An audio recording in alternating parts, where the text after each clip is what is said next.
You're not lazy. You're not weak. If you're struggling with depression and feel like you should be doing more, I want you to know this. What you're experiencing is biology. It's not a personal failure. And once you understand how depression works in your brain, you can stop blaming yourself and start working with your body instead of against it. I'm Dr. Goodwin. I'm a family medicine physician and I live with chronic illness, including depression myself. If you could take an x-ray of depression, you wouldn't see laziness. You would see brain circuits that have gotten tangled and signals that are misfiring. That's the biology of it. And once you see the picture, then you realize the truth. You are sick, not broken, and sick people can heal. I know firsthand how exhausting it feels to be stuck in your own body and how much shame can build up when you see all of the things around you that haven't gotten done, when other people tell you to just think positive or just get out of bed and try harder. Today, I want to talk about the biology of depression. Most people think that depression is just sadness, but it is so much more than that. Medically, depression is linked to changes in your brain chemistry, specifically the neurotransmitters, which are molecules in your brain called serotonin, dopamine, and norepinephrine. These chemicals are responsible for so much more than your mood. They bind to neurons in your brain and cause those specific neurons to fire. Serotonin regulates your mood, but also anxiety levels, appetite, sleep, and even how we process our emotional experiences. Low levels of serotonin can cause irritability, worry, and just that heavy gray mood that people oftentimes describe. Dopamine, of course, is our brain's motivation and reward chemical. It's what gives us drive, focus, and the ability to feel joy and pleasure in doing things. Low dopamine can feel like being on autopilot. Sometimes you can get things done, sometimes you can't, but oftentimes, either way, you don't care about it. Norepinephrine helps us with alertness, focus, and our stress response. Low levels can leave you feeling foggy, tired, or just unable to concentrate. When these systems are disrupted, it shows up as fatigue, brain fog, sleep changes, appetite changes, and the inability to feel joy or motivation. That's why depression can feel like trying to swim with weights tied to your body. It doesn't have anything to do with your willpower, it's chemistry. So here's something really important, and I talked about this in my last video.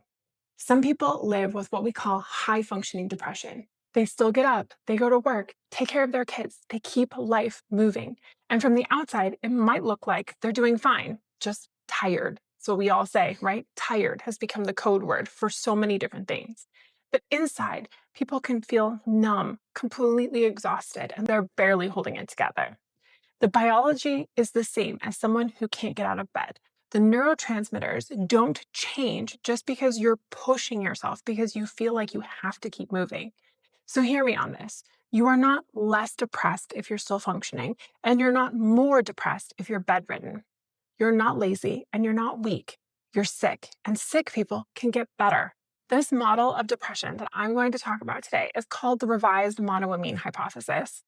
It is the main way that we think depression has been working in the brain for many, many years. Recently, we've actually found that depression is an umbrella term, which means there's many different things that can lead to depression and lead to the same kinds of symptoms. I really like the revised monoamine hypothesis, though, because it is so simple and straightforward, and it's an easy framework for us to think about as we look at healing depression in our lives. This way of thinking, this model, proposes that low levels of serotonin, dopamine, and norepinephrine disrupt our emotional balance and cause depression. This framework helps us to explain why some people primarily struggle with low motivation, that's low dopamine, or why other people can feel really anxious, irritable, or emotionally very flat, numb. You can't feel anything. That would be low levels of serotonin. Or why other people feel exhausted, all this brain fog, just unable to think clearly. That would be low levels of norepinephrine. This also explains why one specific treatment, like going running or changing your sleep habits or a specific medication, might help one person but not another, because each case of depression can look a little different depending on which systems are affected. I want to talk a little bit about what this means. We have the idea that low levels of serotonin, dopamine, and norepinephrine tend to go together, and that if you have mild depression, you have slightly lower levels of those neurotransmitters in your brain. Those people do really well with all of the advice that you see all over the internet. Get some sunshine, get better sleep, go for a run, spend time with the people that you love, take a break if you need one. Moderate depression, those levels of the neurotransmitters are even lower. And in that particular case, people might not necessarily respond to the advice that we give most people on the internet. Just get out of bed, just get moving. When you have severely low levels of serotonin and dopamine, if you have severe depression, we know that that advice isn't going to work at all. Most of the time, you need time. You need to see a medical provider. You need probably medication, therapy, and some space to figure out what your life needs to look like to support your healing. I want to pause here for a moment to talk a little bit about suicide. Most people tend to think that suicidal thoughts just come out of nowhere, or they're a completely separate diagnosis from depression. But the science shows us that actually isn't true. When you have moderate to severe depression and those levels of serotonin, norepinephrine, and dopamine in your brain get really low, suicidal thoughts always show up. It's a part of the biology because we feel so hopeless.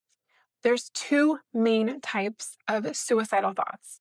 One, people just have these random thoughts pop into their head. I wish I didn't wake up tomorrow, or my life would be easier if I was dead. Those people are not necessarily at risk of actually committing suicide. And when I talk to my patients about this, I remind them of all the good things in their lives. And I say, hey, what is it about your life that makes you feel like you would rather be dead than keep doing? And then we talk about whether it's a relationship or a job or where you live or the school that you're going to.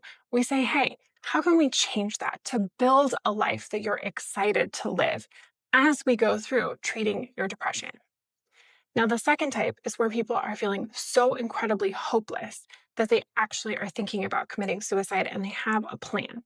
If that is you, please reach out for help immediately. Please call 911, or if you're in the United States, call the United States Suicide Hotline, which is 988. Text a family member, a trusted friend, go to the emergency room, or reach out and make an appointment with your therapist or your medical provider. It is incredibly important that you get help.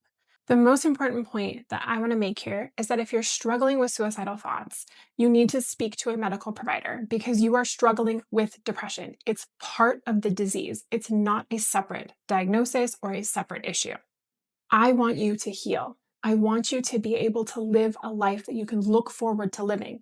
And I understand that that sounds like almost an impossible thing to say right now with everything that's going on in politics and the economy, everything that's going on in the planet with all of the wars. I understand that everyone is feeling like they shouldn't have the right to be happy. And that if you're feeling hope for the future or feeling joy, that maybe you're being unrealistic.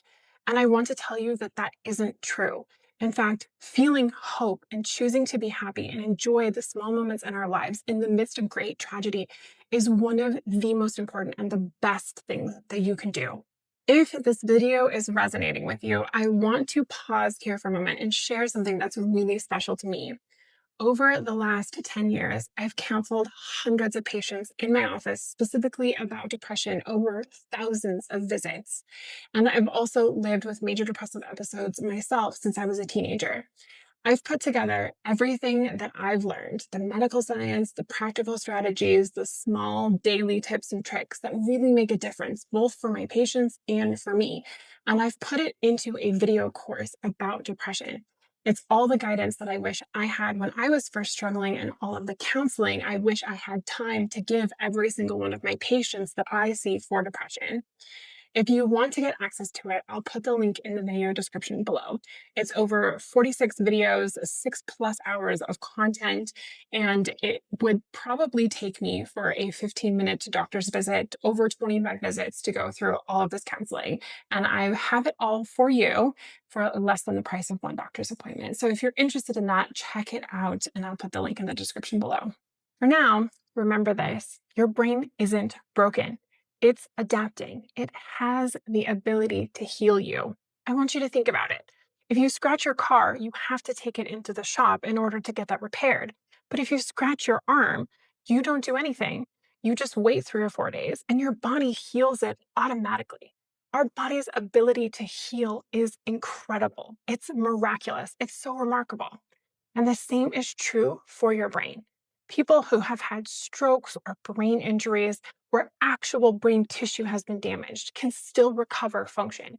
The brain literally builds new neurons and new pathways around the damaged areas, a process that we call neuroplasticity.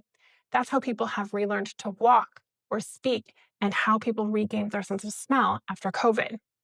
In depression, there isn't permanent injury to your tissue. Unless you've had a traumatic brain injury like a concussion, nothing has been lost. Your brain can rebalance your neurotransmitters. It can form new connections and adapt. Your body is not working against you. It's working with you. It's trying to heal you every day. And together, you and your body are capable of incredible healing. I do want to be honest with you, though. Healing isn't linear. We know that. Healing doesn't go in a straight line. When you start to feel better, the people around you can celebrate that success, and that's wonderful. But sometimes those same people can get really frustrated if you have a setback. You can get really frustrated if you have a setback. And I want to remind you that setbacks are normal. You're going to get better and then get a little worse and then get even better and then get a little worse. That's just how life goes. If people think you're not trying hard enough or that you're doing something wrong to sabotage yourself, well, occasionally they're right, but most of the time they're wrong. Most of the time, healing just goes all over the place. Setbacks don't mean failure, they just mean you're human. Our goal isn't perfection. Our goal is simply to increase the number of good days over time without pressuring yourself to always getting better and doing more. Please give yourself grace. Be kind to yourself. You can build a life that works with you, no matter where you're starting from. So, to sum it all up again, depression is not laziness, it's biology. Your brain isn't broken, it's constantly adapting. It can heal you, and it's working to try and heal you. If this video gave you hope, share it with someone who needs to hear it. And don't miss my last video where I talked about how to tell if you or someone you love might have high functioning depression. You'll find it right here.